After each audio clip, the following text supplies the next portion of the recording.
I was beautifully surprised when I walked into that room and saw her, and all the stars were aligned. Everything was just perfect. It was this beautiful woman just tripped and fell into my life. I fell into her life. Something shocking has just happened inside the royal family, and people around the world are still trying to understand it. Prince Harry and Meghan Markle have been excluded from a major royal wedding, as the monarchy sends what many believe is its clearest message yet, one that some are even calling the beginning of a war. What exactly happened behind the scenes? And why are royal watchers calling this a turning point for Harry and Meghan's future? Stay with us till the end, because this is something nobody saw coming. Harry's shocking exclusion from Peter Philip's wedding. Royal weddings are one of the most joyful and unifying moments in the history of the British monarchy. They are the occasions that remind the world why it watches. The flowers, the carriages, the centuries of tradition compressed into a single afternoon. And right now, in the summer of 2026, one of those occasions is taking place in the quiet English countryside.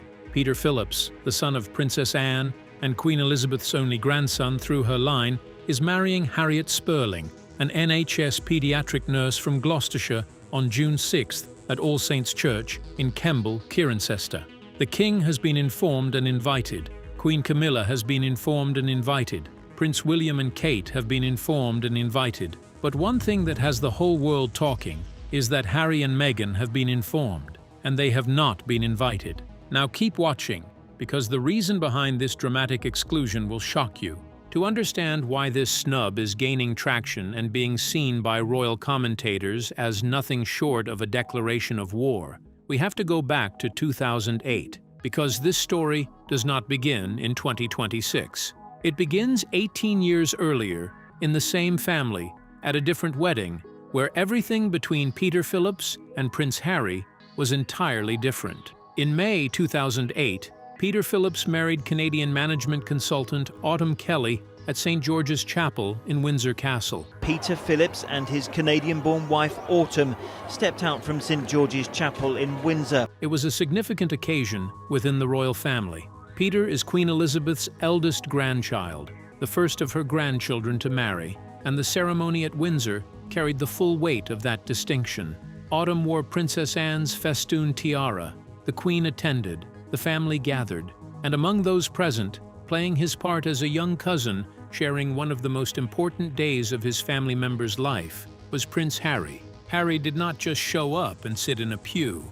He was present in the way that people are present at family weddings when the relationship is genuine, not managed. Harry and Peter Phillips had grown up together in the Cotswolds, causing what those around them described as mayhem and chaos. The kind of closeness that forms between royal cousins who share the same grandmother, the same country houses, and the same long summers in the English countryside. They were not acquaintances maintaining polite contact at Christmas. They were family in the real sense of the word, and Harry's presence at Peter's 2008 wedding was the natural expression of that. The marriage between Peter and Autumn produced two daughters, Savannah and Isla. For more than a decade, the family unit appeared stable. But in 2020, Peter and Autumn announced their separation. But today, the couple confirmed they are to split. A sad decision, they called it. Their divorce was finalized in 2021, ending a 13-year marriage and closing a chapter in Peter's personal life that had been one of the more settled in a generation of royal cousins, navigating the particular pressures of proximity to the institution without being fully consumed by it. Fast forward to 2025, and the world exhaled with genuine warmth when news emerged that Peter Phillips had found love again. He had been quietly dating Harriet Spurling, and by August 2025, the couple announced their engagement. It was the kind of news that the royal family and its global audience receives with uncomplicated joy. A man who had been through a painful divorce, who had navigated co-parenting in the full glare of public interest, had found someone. Peter Phillips and Harriet Spurling confirmed their wedding date for June 6, 2026. The Cotswolds, a private ceremony, the place where both of them had grown up. And then came the guest list. The King is invited. The Queen is invited. William and Kate are invited. Zara Tindall and Mike Tindall are invited. Princess Anne, Peter's own mother, is invited. And Harry, the cousin who stood in St. George's Chapel in 2008 and watched Peter marry for the first time. The cousin who grew up running in the same fields and staying in the same houses is not. A source close to Peter confirmed it to Hello magazine with words that were precise and unambiguous. Peter and Harry haven't spoken for several years and have simply lost touch, so he hasn't been invited. 10 years after Peter attended Harry's wedding to Meghan in 2018 and stood among the guests celebrating the most important day of his cousin's life, the invitation has not been returned. Even his own cousin has closed the door. But here is what makes it truly shocking. Harry's exclusion from Peter's 2026 wedding is not a simple snub between cousins who have drifted apart. In the world of the British royal family, nothing carries that kind of simplicity. Every absence from a significant occasion within the institution communicates something that goes far beyond personal feelings. Royal historians and commentators have noted, consistently and across multiple analyses of the Sussex situation, that deliberate exclusion from family events is not a passive outcome of estrangement. It is a signal. And the signal it sends when it comes from multiple directions simultaneously and accumulates across years has a specific historical meaning. Consider the case of Prince Andrew. Andrew has also been excluded from Peter Phillips's wedding, with a source describing his potential attendance as something that would cause a distraction to the whole day. Andrew was stripped of his royal titles by King Charles in October 2025. No longer a prince, King Charles's brother Andrew has lost just about everything. He was arrested at Sandringham on his birthday in February 2026. His exclusion from the wedding is the formal expression of an institutional verdict that has already been delivered through legal and ceremonial mechanisms. When a member of the royal family is systematically removed from the occasions that define its identity, the historical pattern is not ambiguous. It means the institution has made a decision. It means the doors are being closed, one event at a time, until the person on the outside understands that the inside is no longer available to them. The fact that Harry now shares a guest list category with Andrew is not incidental. It is the clearest possible articulation of where the institution has placed him. Andrew's exclusion is the product of criminal allegations. Some sources widely describe this as catastrophic and a sustained association with a convicted sex offender. Harry's exclusion is the product of a Netflix documentary, an Oprah interview, and a memoir. The circumstances are different. The mechanism is the same. And being placed in the same column, even implicitly, is a statement that the palace does not need to make explicitly for everyone watching to understand. And it will perhaps surprise you to know that this was not even the first time this kind of exclusion happened to Harry. In fact, the case that preceded it was in some ways even more personal, even more revealing of exactly how far the institution is willing to go when it has decided to draw a line. So, stay with us, because that story is coming next, and it changes everything. The second wedding, Harry and Meghan were excluded from Duke of Westminster's wedding. Another shocking moment came prior to the Peter Phillips wedding, and to many people at the time it looked isolated. It looked like a one-off social decision made by a private individual navigating an awkward situation. But now, placed alongside what happened with Peter Phillips in 2026, it adds up. It forms part of a pattern that is impossible to dismiss. And when you understand the specific relationship involved, the specific role this person played in Harry and Meghan's life, the exclusion stops looking like a social inconvenience and starts looking like something far more deliberate. You would remember the Duke of Westminster's wedding in June 2024.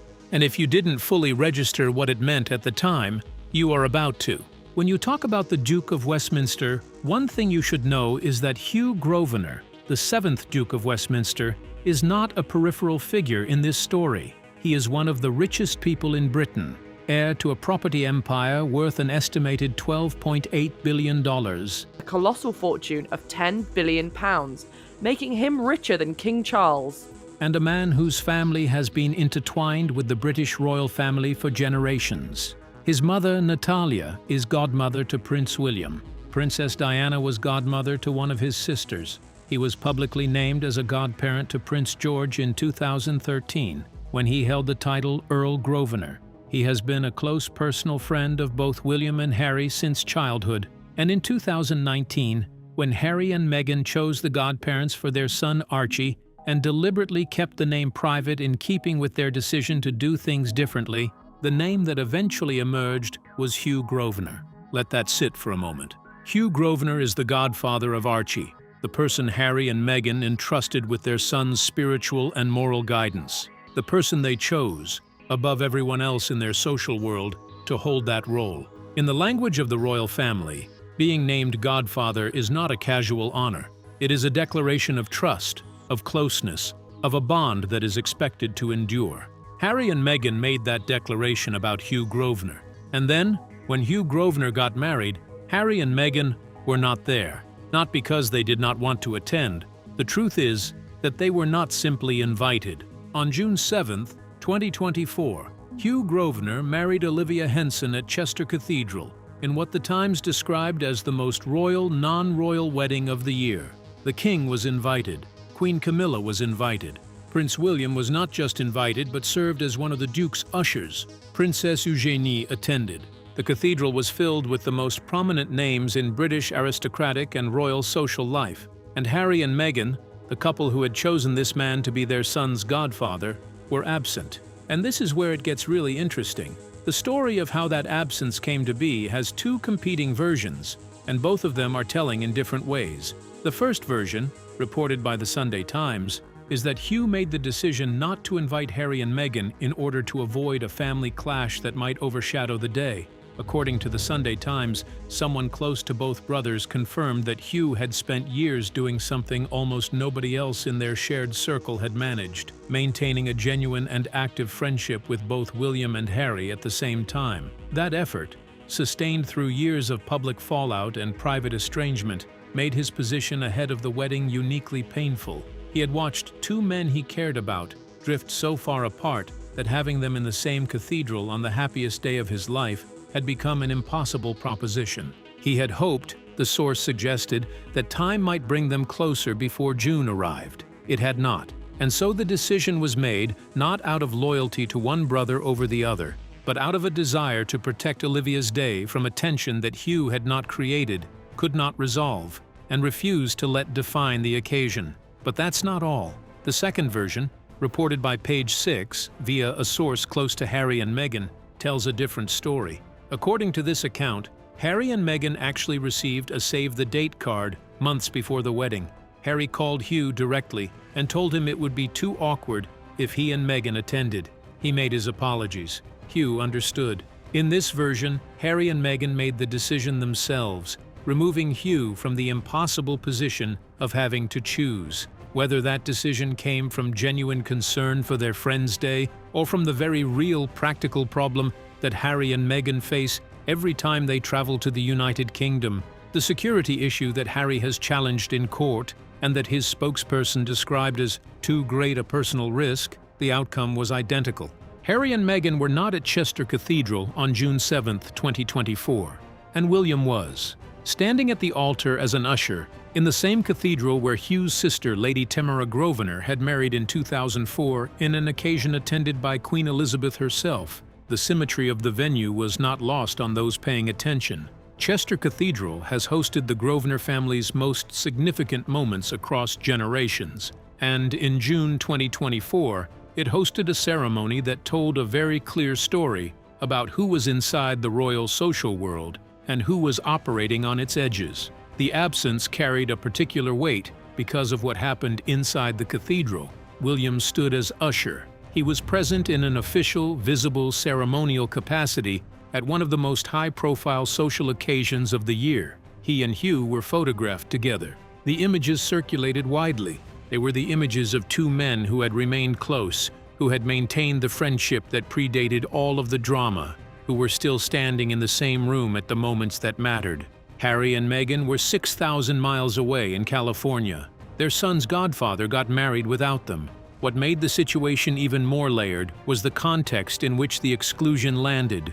The publication of British author Omid Scobie's book Endgame in late 2023 had reignited the royal racism row, bringing allegations about the royal family back into global headlines just months before the wedding. The fallout from that book was still circulating in media and social media when the guest list question first surfaced. Whether the timing influenced the decision, Whether the renewed attention on Harry and Meghan's relationship with the institution made their presence at a high-profile royal-adjacent occasion even more complicated than it would otherwise have been, nobody involved said publicly. But the context was there. It is always there now. Every event that touches the royal family also touches the narrative that Harry and Meghan set in motion in 2020 and have continued to fuel in the years since. A spokesperson for the Duke of Westminster declined to comment on the guest list when asked by multiple outlets. That silence was its own statement. Hugh Grosvenor is a private man by the standards of his social world. He did not want his wedding to become a news story about Harry and Meghan's absence, and to his credit, he largely succeeded. The photographs from Chester Cathedral were joyful. Olivia wore a bespoke Emma Victoria Payne gown. Her bouquet featured wildflowers from the Grosvenor family estate. She wore the Fabergé myrtle leaf tiara traditionally worn by brides in Grosvenor weddings. It was, by every visible measure, a beautiful day. But the invisible measure, the empty space where Harry and Meghan should have been given everything that connected them to this man and this occasion, was present in every frame. Because here is what makes it truly extraordinary when you place it alongside everything that followed. What nobody could ignore was the specific nature of the bond being strained. Hugh Grosvenor did not just know Harry and Meghan socially. He was chosen by them, deliberately and personally, to be the godfather of their son. That is not a title that expires. It is not a role that comes with conditions. And yet on the day that mattered most to Hugh, the couple who had placed that trust in him were on the other side of the world, not because the friendship had broken, not because anything had been said or done between them directly, but because the wider fracture between Harry and the institution had made their presence at any significant royal-adjacent occasion a calculation that nobody, not even the people closest to them, could afford to get wrong anymore. So you see, being in a family and excluded from two major weddings is something that nobody would ever expect to experience, let alone accept. And that brings the question that everyone watching this story has been asking for years. What does Harry and Meghan's future look like in the royal house? Stay with us, because you definitely do not want to miss out on this. What the future looks like for Harry and Meghan. When the question of what lies ahead for Harry and Meghan is raised, most people instinctively look at the present.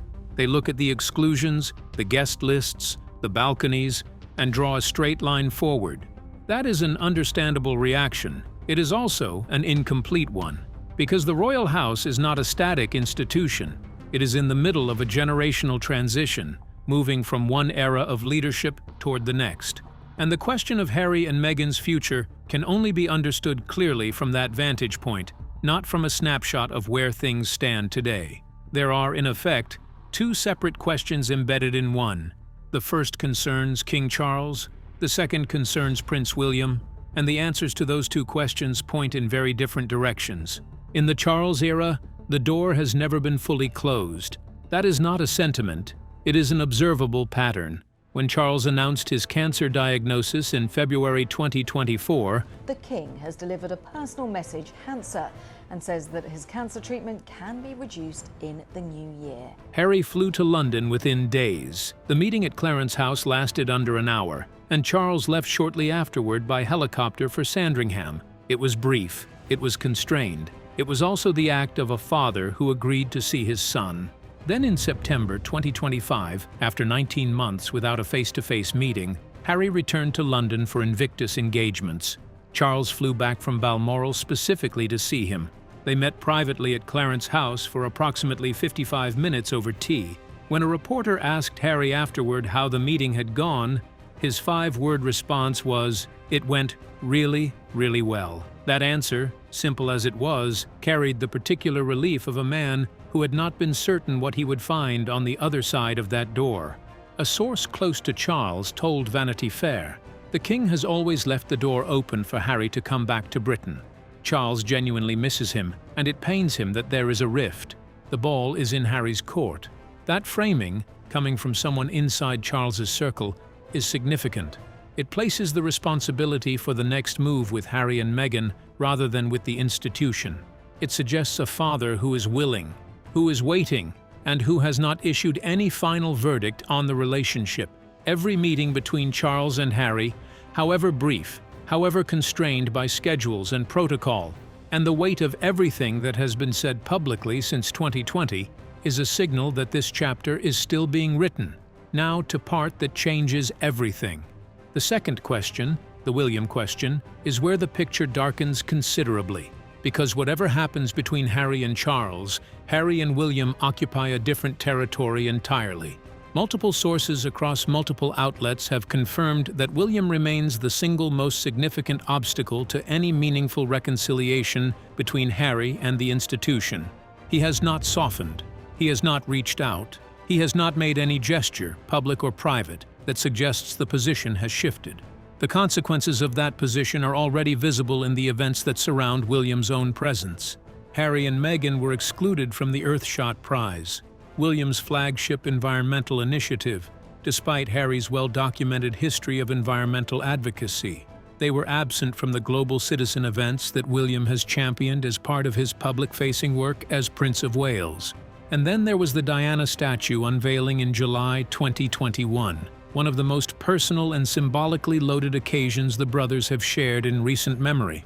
The statue was commissioned jointly by William and Harry in 2017 as a tribute to their mother on what would have been her 60th birthday. Prince William and Prince Harry have unveiled a statue of their mother, Diana, Princess of Wales, on what would have been her 60th birthday. It was their shared project, their shared grief, their shared decision. Harry flew from California to be there. He stood beside William in the sunken garden at Kensington Palace. They unveiled the statue together, spoke briefly, and then went in separate directions. Within hours, Harry was gone. There was no joint lunch, no private time together, no moment away from the cameras. What should have been a day of reunion became instead a masterclass in managed proximity.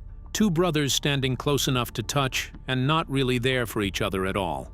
In each of these cases, these were not state occasions governed by palace protocol. They were events that William controlled and curated, or moments where his position shaped the temperature of everything around them. And Harry and Meghan were either not in the room or made to feel they were not welcome in it.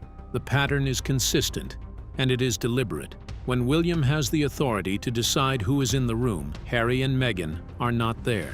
The feud between Harry and William has its roots in grievances that predate Meghan, in dynamics that formed in childhood and calcified under the pressure of public life and competing royal roles. It deepened with Meghan's arrival, hardened with the Oprah interview, and set into something close to permanent with Spare. The people who know both men have largely stopped predicting reconciliation. What they predict instead is managed distance.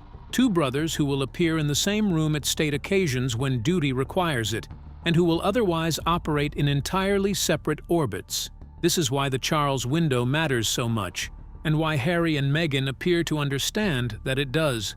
Charles is a king who has shown, throughout his life, that he secures the futures of those he loves. In March 2025, he spent $3.8 million of his own private funds to purchase the Old Mill, the property next door to Camilla's beloved Ray Mill house in Wiltshire, when it was listed for sale and at risk of becoming a commercial wedding venue. He did it quietly, with no public funds, to protect her sanctuary. It was the act of a man who thinks ahead, who plans for the people closest to him, and who uses whatever tools are available to secure their well-being. Harry is aware of this. The moves he has made since 2024, the flights to London, the meeting requests, the softened public language, the BBC interview in which he said there was no point continuing to fight because life is precious, all of it points to a man who understands that the Charles era is not permanent and that whatever can be repaired needs to be repaired now.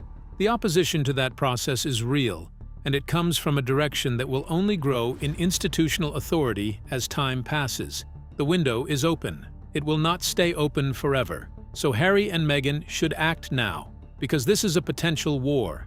What do you think about Harry and Meghan being excluded from these royal weddings? Do you think these exclusions are simply the result of broken personal relationships, or is the royal family sending a much bigger message? Let us know your thoughts in the comments. Don't forget to like, share, and subscribe, and check out the next video popping up on your screen now. You're definitely going to want to see it.